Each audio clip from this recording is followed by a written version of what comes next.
Which iPad should you buy going into 2025? Hey guys, this is Vadim with MacSack, and welcome to our iPad buyer's guide. As you know, we just got our final new iPad update of the year, the iPad mini. So this lineup in front of me is not going to be changing for the next few months. So this video is basically going to help you decide which one you should be buying right now. I'm going to be going through a lot of different things in this video, testing all the differences, the speakers, the performance, the value, displays, everything. So let's first start with quick updates with the iPad mini 7. First of all, it has double the storage, double the RAM, it has a faster USB-C port, and the new A17 Pro chip to support Apple Intelligence, just like the rest of the higher-end iPads, but the only one that doesn't support it is the budget iPad 10, which has an older chip, but I'll save that for the performance section of this video. So with that said, let's go through the entire lineup and explain some of the specs. First of all, we have the iPad 10 with a 10.9-inch display, A14 chip, and 64 gigs of base storage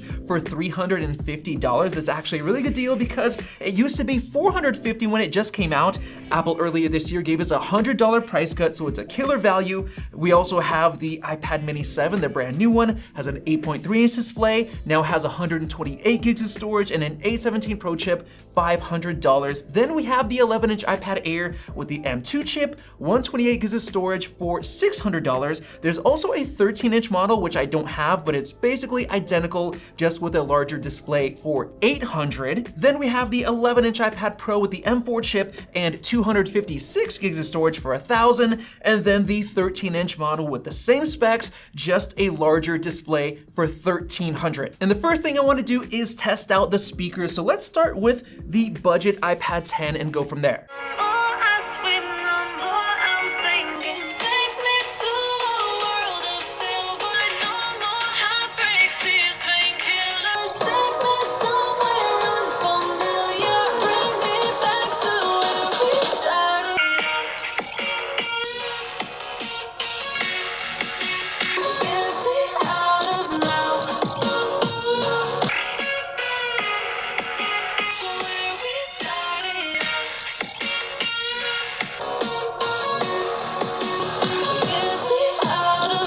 Let me know your thoughts down below on which one sounded the best, but to me, honestly, the iPad Pro sounded so much better because they actually have 4-speaker audio. That means every single grill that you see on the outside has a speaker built in, while the others just have landscape speakers. That means only half of the actual grills have speakers in them. Yes, one on each side, but the iPad Pro's a lot better, especially on the 13-inch. The bass is just insane. So nice to listen to music and watch movies, shows, whatever, especially for gaming. If you want to hear footsteps of people around you, the iPad Pros are the best. And now comparing the microphone quality, this is the mic on the iPad 10, and now this is the microphone on the iPad mini 7, the new one, and then this is the 11-inch iPad Air. And then this one is the M4 iPad Pro, the 11-inch model. And then finally, we have the 13-inch iPad Pro. Now, both the iPad Pros should be sounding a lot better than the other iPads because they actually have 4 studio mics, while the others I think only have 2, and they're not even studio. So this should be good for, let's say, recording for professional audio or whatever you're doing. The mics should sound amazing. And now jumping over to the exterior design differences, you can see that all of them now have the same modern design with the flat top, flat bottom, flat sides. It looks absolutely beautiful. So much better than those older iPads. But one thing you notice here is that the budget iPad 10 has the most bright colors in terms of the options you have. This is the yellow, and it is so yellow. It's just crazy to me. The iPad mini and the iPad Air also have some nice color options, but they're not as poppy in terms of the colors. And of course, the iPad Pros just have the simple space black and the silver. It's the most kind of professional, basically no color at all. Now, you can see the camera bumps. You can see the iPad mini, the iPad 10, the iPad Air, all just have that single bump with the microphone below. You can see the mini actually has the smallest microphone hole right there, while the budget iPad 10 and the Air have a larger camera hole, but they don't have flash, which is kind of interesting. Like, why would Apple give the mini flash, but not the Air? That's actually kind of weird. And then you see a huge difference on the Pros. You see this square square-ish camera bump. They've actually removed one of the cameras. I guess they said you don't need it. You just have the standard camera. You have a LiDAR right there for 3D modeling, 3D apps, or whatever. You have a microphone hole, you have the flash, and you have an additional little hole that's actually for like an ambient light sensor to have kind of a more accurate auto brightness on the display and for cameras and everything else. It's also really cool that finally these little iPad text match up perfectly. So finally on the iPad mini, it says iPad mini, just basic iPad on the 10, iPad Air, and iPad Pro. Finally, Apple, thank you. You also see these little connectors, which is the smart connector, which I'll talk about in just a minute, but I gotta talk about the USB-C ports because we have some changes this year. They're all USB-C, but the speeds are quite different. The budget iPad 10 is actually limited to 480 megabits per second, which is the same as Lightning port speeds, super slow, and the Mini 7 finally got updated to 10 gigabits per second, which matches the Air. But the iPad Pros actually have Thunderbolt ports, which go up to 40 gigabits per second, which is insanely fast for transfers, and Thunderbolt also supports much nicer docks and hubs and daisy chaining for better display support. Now moving on to security, you can see with the budget iPad 10 we have this Touch ID power button, which is awesome. You also get it on the iPad mini and the iPad Air, but the thing I really like about the iPad Pros is that they have Face ID built in. So you can probably see I have Face ID set up. Basically just put your face in the frame. There you go. And now I can just tap, instantly unlocks. I don't have to hit a button. Face ID is just so much more convenient and it works actually in any orientation. It also works like this. Boom, this is just magic. Now moving them all over to the front, so you can see these displays, and you see a pretty big difference in terms of immersivity, but I'm gonna talk about the displays in just a second because I wanna talk about the cameras on the front. Each one of these has a landscape ultra-wide selfie camera. You can see it right here, right here, right here, right here, except for the mini, it still has it at the top for vertical mode. Why? Well, because it's actually too small to support the smart connector on the back, which is for the keyboard cases. So it's basically meant to use like a regular iPad. Now, in terms of the cases, the iPad 10 has a really cool Magic Keyboard Folio, which works really well. It powers the keyboard by itself, and you could actually take the keyboard section off, and it has kind of like a stand in the back. It's really nice. The iPad Air gets the old version of the Magic Keyboard, the original, which is nice, but both the iPad Pros get the newest version of the Magic Keyboard, which has a much larger and better trackpad, has an aluminum design which feels super premium, and it's actually the same price, $300 for the 11-inch model as it is for the regular Magic Keyboard for the iPad Air, and of course that goes up for the 13-inch model, gets a little bit more expensive, but it's so worth it. And now let's get into the Apple Pencil support differences. All of the iPads support the $79 Apple Pencil USB-C, which replaces the original Apple Pencil, and it still doesn't have wireless charging, and it's still very limited, but every iPad, except for the budget iPad 10, now supports the Apple Pencil Pro, which is a killer deal. It's the same $129 as the previous Pencil 2, which the previous iPad Mini 6 supported, but with a bunch of extra features like squeeze to bring up a new palette, barrel roll to adjust kind of the angle of your brush, which is really cool, haptic feedback, and the same Apple Pencil hover feature, which is nice, double tap as before, and it now has Apple Find My support, which is a huge benefit because these are so easy to lose. And now with that said, let's get into the display quality differences. You can see just how much more immersive the larger displays are compared to the mini. Like, look how tiny that is, especially the bezels look super thick because the display is so small. It gets better with the 10.9-inch budget iPad. The bezels are still pretty thick than the iPad 11, which has an 11-inch display, but still thick bezels. And then the iPad Pro gets a little bit nicer. You get thinner bezels, a little bit more immersive, and the 13-inch is just nuts. It's absolutely massive. Personally, I think the 11-inch is the best middle ground. And in terms of the actual color gamut support, in terms of like the color quality, the iPad 10 actually is the worst with sRGB colors, while the rest of the iPads get P3 wide color gamut, which you can see in this test where this little symbol shows up, but not on the iPad 10. The iPad 10 also doesn't get full lamination, which is basically when they glue the display to the cover glass, so it's perfectly seamless. All the other iPads get it, not the iPad 10, which means you actually get like this hollow sounding display, and you could actually see a gap when you're looking at it at an angle, and you also don't get as deep of blacks. It kind of looks gray, while all the others have nice deep blacks. Another downside with the iPad 10 is that it does not get an anti-reflective display like the rest of the iPads do, so you might even be able to see some differences in reflectivity on this iPad 10. Now, in terms of the actual brightness, I've set all these to the max. I've turned off True Tone.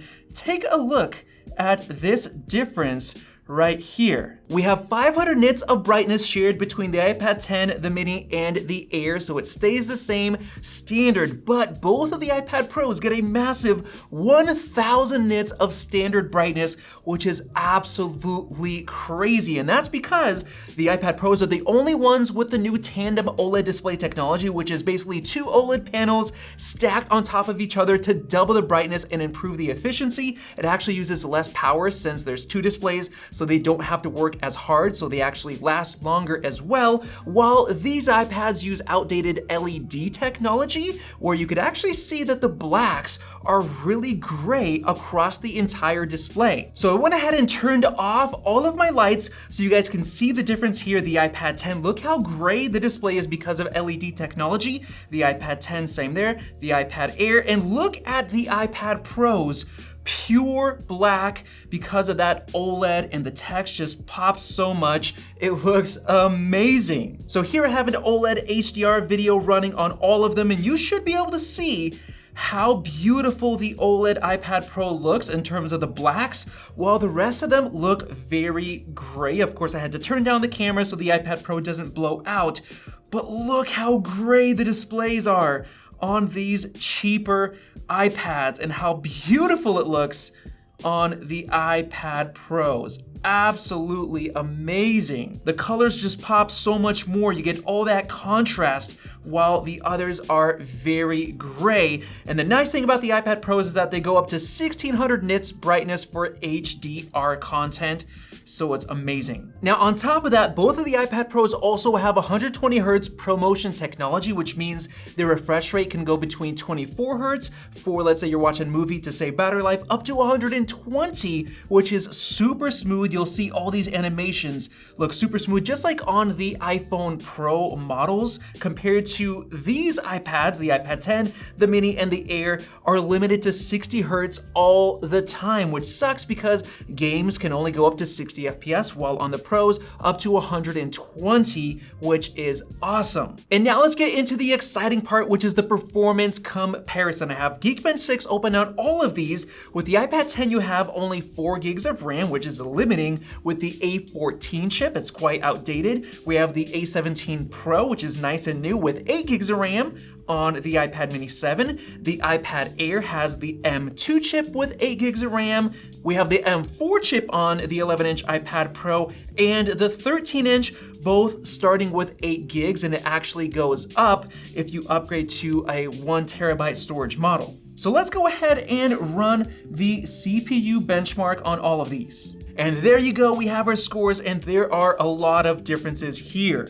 You can see that the iPad Pros are by far performing the best, 80% better single core on the M4 chip compared to the A14, which makes sense. The A14 is the oldest chip. But what's interesting is that the new iPad mini actually has a higher single core score than the iPad Air, which is more expensive. That's because the iPad Air has the M2 chip, which is based on 5 nanometer technology, while the A17 Pro in the mini is is based on 3 nanometer, so it's a newer chip, better single core score. But because the M2 has 8 cores, basically for performance and for efficiency, it does have a much higher multi-core score, 10,000 compared to 7,300. This is an iPhone chip with only 6 cores, which makes sense. This one also an older A14 iPad chip. Look at that, 4920 multi-core. That is literally less than half as much as you get in the iPad Air, and even comparing to 13,000 multi-core on the iPad Pros, there's a huge difference between all of these. Now I know that's a lot to take in, so let's just keep it simple. This is Speedometer 3.0. It basically shows you how snappy your iPad is gonna be in terms of general web browsing and a lot of simple web-based apps. So let's start the test on all of these right here and see the differences that we get. And look at that, guys, the M4 iPad Pro gets 36.3, which is literally one of the fastest personal computers, even laptops and desktop computers in terms of web browsing. It's insane. It's 72% faster than the iPad 10. Once again, we see the Mini being faster than the Air because of the single core performance, but they should all be very snappy. Just the iPad 10 is a little bit slower than the rest. And now, of course, we also have graphics, which matters a lot on these iPads because a lot of people use iPads to do things like gaming, and some even do things like video editing, which does depend on graphics performance. So let's run the GPU benchmark in Geekbench 6. There you go, we have our scores, and take a look at this. The M4 iPad Pros are scoring over 3.2 times higher than the budget iPad 10. That's where you get the extra performance for spending the extra cash. Over 3 times, guys, for let's say gaming performance and everything else. It's over twice as fast as the iPad Mini, and surprisingly, it's not that too far ahead of the M2 chip in the iPad Air, but of course, you gotta keep in mind, you're limited to 60 Hertz. So even though you do have this really fast graphics performance, you can't go up to 120 FPS because the display can't support it. And since Geekbench is more of like a graphical processing kind of benchmark, I do want to do something that's a lot more related to gaming. This is 3D Mark's Wildlife Extreme, and that's actually going to show us kind of like the FPS you should expect in a game. So let's go ahead and run this. And holy smokes, guys, the difference is even larger. Over 4 times higher FPS on the M4 iPad Pro compared to the budget iPad 10, and well over double compared to the iPad Mini. And the Air is still pretty dang fast, 36.7 FPS. Now, of course, this is a benchmark, so it's not showing the real world FPS. This should definitely be hitting 60 in a lot of games. This should be hitting 120 in some games as well. So as far as gaming, the iPad Pros are the best of the best, especially with 120 Hertz displays. And now before we get into the buyer's guide section of this video, I wanna do some wireless specs really quick. All of these have Bluetooth 5.3, except for the iPad 10, it's stuck with Bluetooth 5.2. All of them have Wi-Fi 6E, except for the iPad 10, again, it has Wi-Fi 6, which means it does not have the extra 6 gigahertz band. However, the iPad 10 is the only one that still has a physical nano SIM card slot for LTE service. The rest of them rely on eSIM exclusively. And now, let's get into the buyer's guide, starting with the budget iPad 10. Who should buy this iPad? Well, first of all, it's only $350, and it actually gets cheaper if you go on Amazon. I'll leave some links below to the best deals on Amazon to all these. Definitely check those links for the best prices. But this one is crazy low in terms of price, $350, and you get a decent iPad. Yes, it doesn't have the best display, the best chip, but for younger kids, it's more than fast enough for casual gaming and web browsing and YouTube, things that kids do and even younger teens. They'll be happy with this, especially with the colors. And also, because you have the smart connector, if you wanna buy this for doing like business related web work, you can get the Magic Keyboard Folio with a nice typing experience. You can also use it for business, which is pretty nice. And now next up, we have the iPad Mini 7, the new version. This thing's $500. It It just came out, so you might not find as good of a deal on Amazon, but one thing to think about is that it does come with double the storage as you get with the iPad 10, 128 gigabytes, which is very nice. So keep that in mind in terms of factoring the value, but I personally have an iPad mini 6 at my house because it's my favorite iPad, better than the rest of these because I already have a laptop for all my work needs. I just want an iPad for iPad things, and this one is by far the most convenient one to hold in your hand, especially playing games like this. It's perfect for on-display controls. Super, super nice. And of course, I have 2 young kids, so they like to play their games and watch shows and YouTube, whatever. They like it for that. So for me, it's the perfect iPad. That's why I like the iPad mini. And now it's actually a lot faster. It supports Apple Intelligence. It's really, really good in terms of value as well for iPad things. And now let's move on to the iPad Air. This is the 11-inch model, and this is good if you want a more premium feel where you have the large 11-inch display, but you have a really nice display in terms of the quality. You have the LED, you have full lamination, you have better speakers, you have support for the really, really killer Magic Keyboard, which a lot of people love to use. But to be honest, this is actually my least favorite iPad because it's kind of stuck in the middle, and $600 and $800 for the 13-inch model is a lot of money to spend for still having an LED 60 hertz display, because that really limits the performance in terms of the FPS. You're not getting 120, which really sucks, and it's a lot of money. So who should buy this iPad Air? I mean, realistically, I think everybody should just skip it. Don't buy it. You have that older M2 chip. It's just not that good. And now let's get into the 11-inch iPad Pro with the M4 chip. This is $1,000, which is crazy expensive, which is meant for those who have the money and the budget to spend on something like this, but you get so many upgrades. You get tandem OLED, which is a game changer because we know these iPads within the next couple of years are getting OLED displays, but they're only gonna be single panel OLEDs. This is dual panel OLED, so it's gonna continue to be the best. You have Face ID on the front, you have thinner bezels, the M4 chip for all that performance, 8 gigs of RAM, 120 hertz ProMotion for the gamers out there, just so many advantages, especially like the quad speaker system and the better microphones. This is a crazy good iPad for an expensive $1,000. And then finally, we of course have the 13-inch iPad Pro.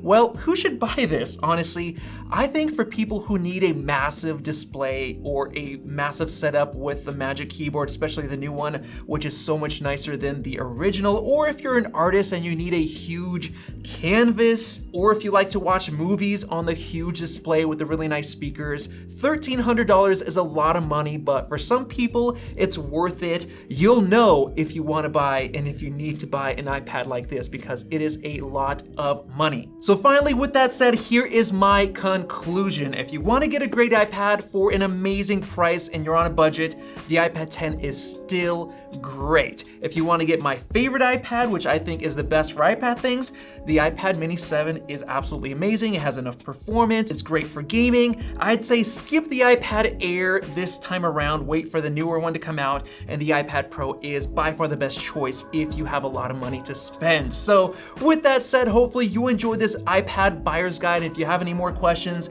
ask me down below in the comments. I'll try to reply to everybody I can. So thanks for watching. Definitely subscribe for more videos like this one, and we'll see you in the next video.